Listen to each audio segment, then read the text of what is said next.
This is an overview of the Japanese market in FTTH and fixed connection for the internet and the mobile connection. If you look at the left-hand side of the slide, that explains the number of the subscribers in the fixed.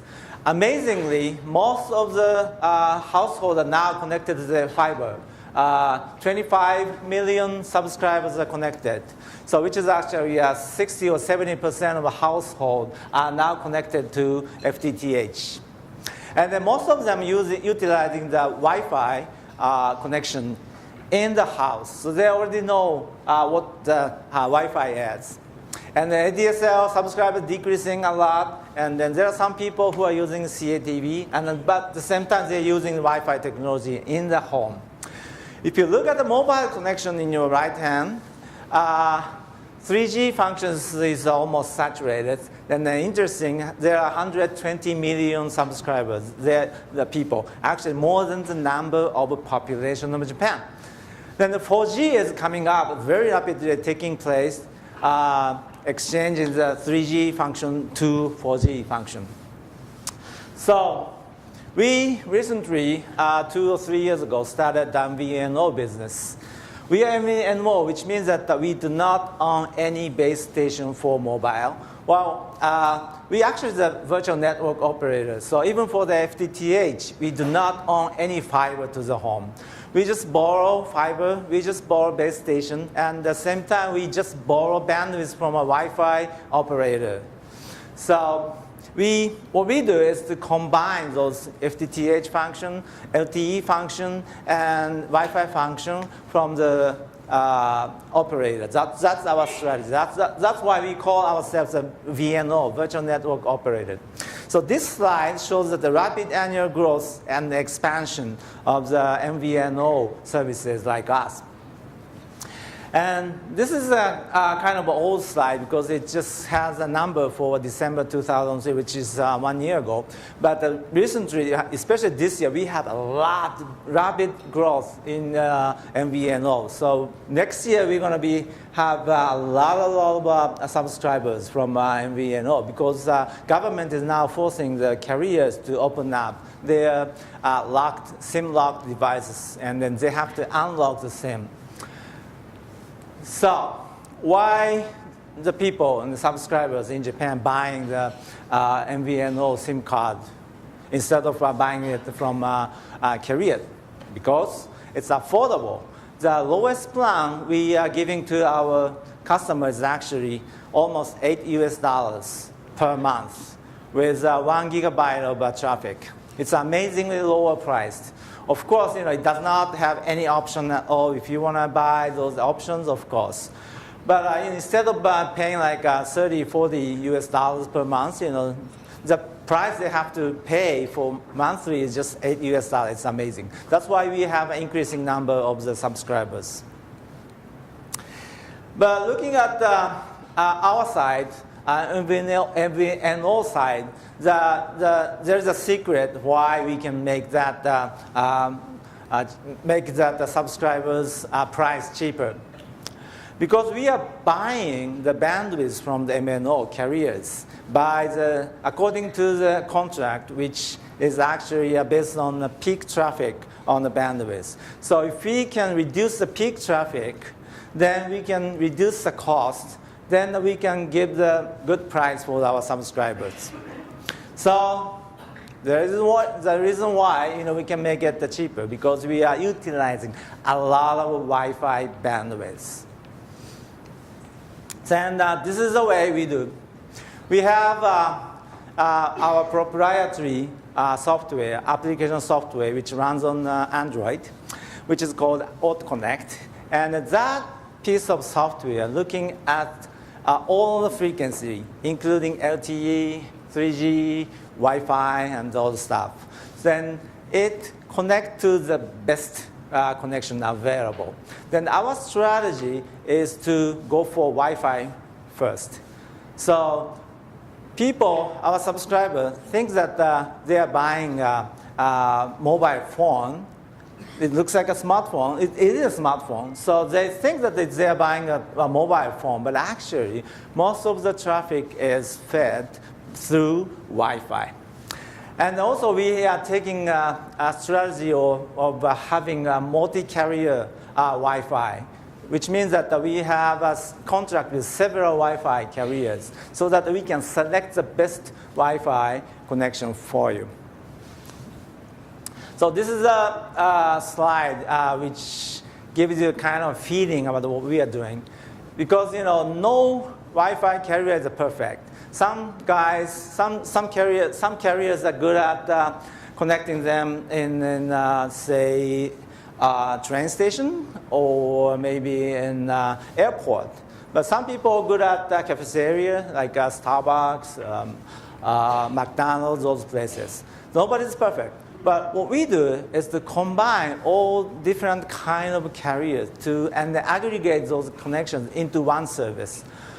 So that's what we do. And then if we do not find any Wi-Fi connection there, we connect them through LTE. Then this is a piece of software which is called AutoConnect. If you want to try it, then you can download it in Google Play.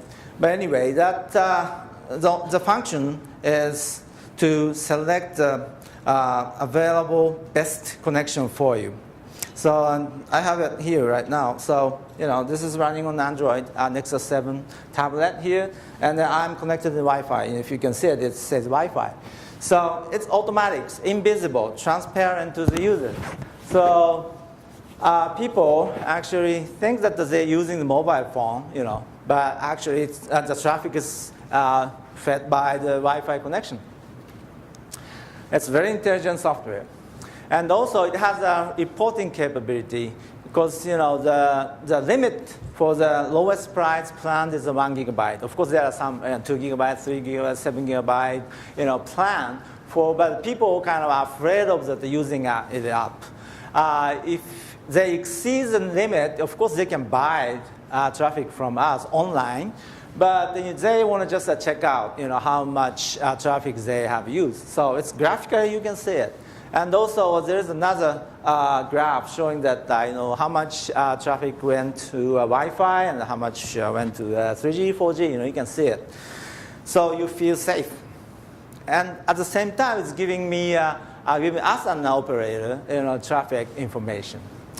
So that's the thing we have been doing for successful MVNO services. But there are still problems.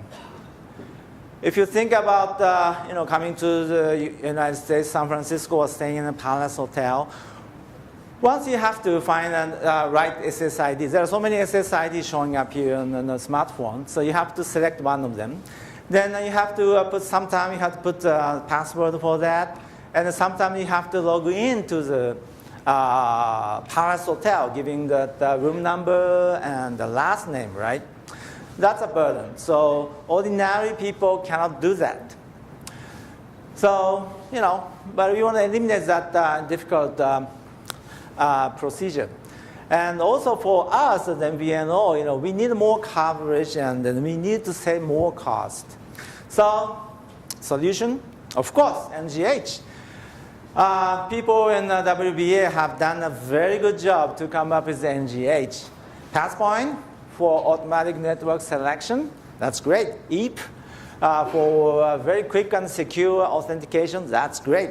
And the RICS, that's for the roaming, that's going to expand the coverage for us. So we're going to just use this NGH technology. So we joined something called NGH Experience here in San Francisco. And Wednesday, I just arrived at San Francisco Airport and came in here and had a dinner with a colleague in Fisherman's Wharf. Now, we were so excited to see our smartphone just brought from Japan having EPTTLS function in it. It's automatically connected to the internet. Very, very easy connection. And then on the Market Street, I could even see my email, without touching the smartphone at all. So that is a great experience.